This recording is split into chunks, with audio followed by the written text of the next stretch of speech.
Bonjour, j'espère que vous allez bien. Alors les indices plafonnent. J'ai eu pas mal de questions, d'abonnés autour, de la stratégie, dans ce type de période. Donc il y a c'est un peu le flou, géopolitique. On attend les résultats du mois de juillet des entreprises.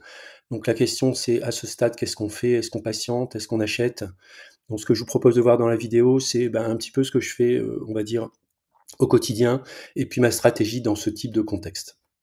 On démarre avec un avertissement, je ne suis pas conseiller financier. Cette vidéo n'a pas pour but de vous proposer un placement financier ou un quelconque conseil d'achat, mais uniquement un but pédagogique et de partage. Vous restez responsable de vos investissements.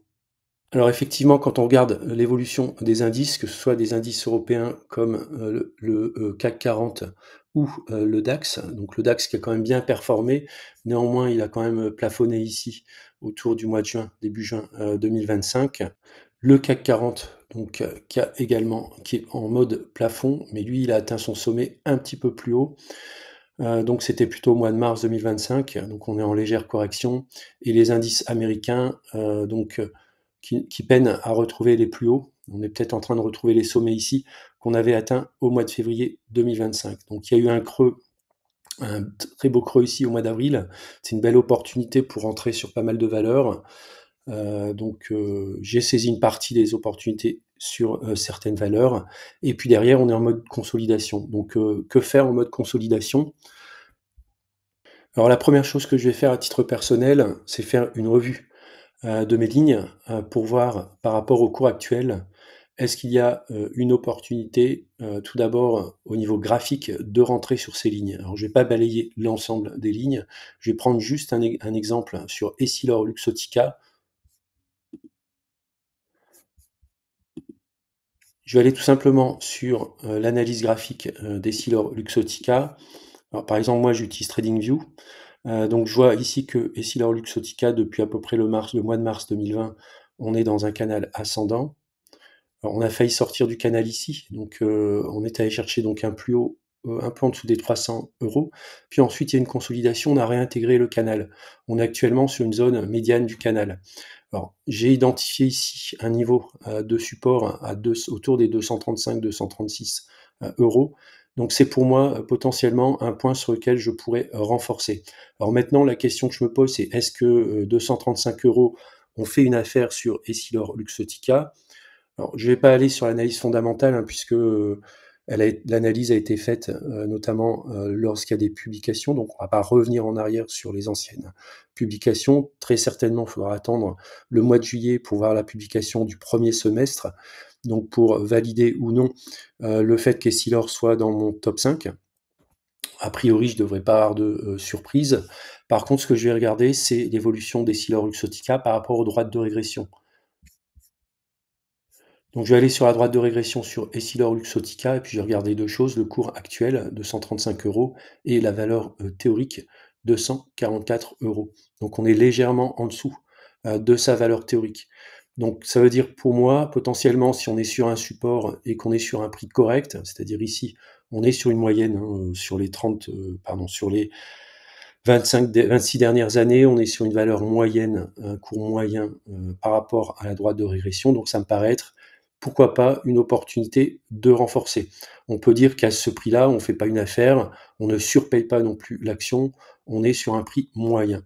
Alors ce que je vais regarder également, c'est le -1 sigma, ici, qui est de 210 €. Je vais le comparer avec mon prix de revient unitaire. Donc je regarde Essilor-Luxottica, je vois que mon PRU est de 190 €.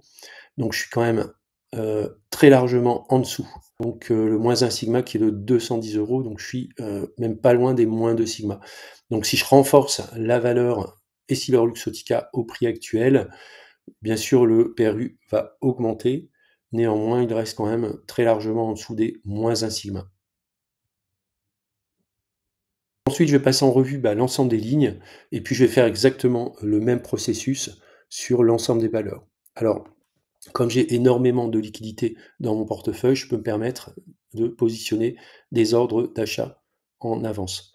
L'intérêt de faire ça pour moi, bah, c'est si je suis, absent, en vacances, ou autre, eh bien, je prépare, mes cours d'achat, c'est-à-dire que j'estime à quelle valeur ça vaut le coup d'acheter une action.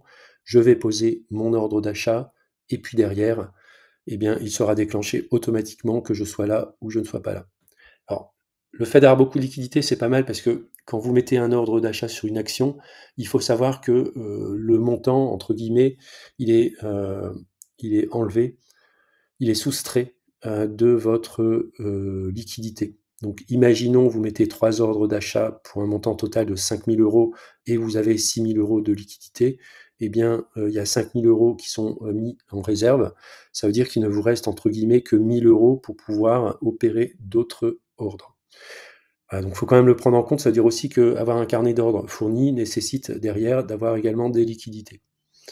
Donc on va pas non plus s'amuser à mettre, des ordres, multiples et nombreux, on va dire avec, des montants importants puisque, derrière on va, bloquer la liquidité qui pourrait être utilisée pour d'autres opérations. Voilà, donc pour en revenir au thème de la vidéo, donc pour moi, en phase de stagnation, il n'y a pas grand chose à faire. Tout simplement, analyser, les actions qu'on a actuellement en portefeuille, éventuellement des actions qu'on a en watchlist. Évaluer, est-ce qu'il y a des opportunités au niveau graphique? Est-ce qu'il y a des opportunités au niveau, fondamental? C'est-à-dire, est-ce qu'une action a baissé, de manière un peu plus conséquente et est-ce qu'elle rentre dans une zone d'achat? Donc ça peut être également quelque chose qui peut être fait et puis derrière de positionner, des ordres. Notamment, on va rentrer dans la période estivale. On n'a pas forcément, le temps de regarder tous les jours l'évolution, des marchés et de temps en temps, en période estivale, on peut avoir des anomalies, c'est-à-dire des baisses, plus ou moins marquées et subites sur des actions ou sur des indices qui pourraient correspondre à des opportunités d'achat. Donc pour moi, ça peut être intéressant de positionner des ordres à ce moment-là dans le carnet d'achat. C'est la fin de la vidéo, je vous remercie de l'avoir regardée. Alors j'ai toujours, l'abonnement Premium Plus en promo, 99 € au lieu de 199. Vous allez sur le site investirselonlongterme.com, vous avez le contenu des abonnements. Donc Premium, vous avez un accès au portefeuille, en temps réel, PEA, compte titre ordinaire, PEA, PME, l'historique des ordres d'achat et de vente d'actions, un suivi des opportunités et watchlist, une notification par email dès qu'un ordre est passé sur le CTO, PEA, PEA, PME, un partage en temps réel des achats-ventes de produits complexes, les turbos, et vous avez également un accès illimité aux ressources privées d'ILT. Les stratégies détaillées, les synthèses, les analyses, les tutos.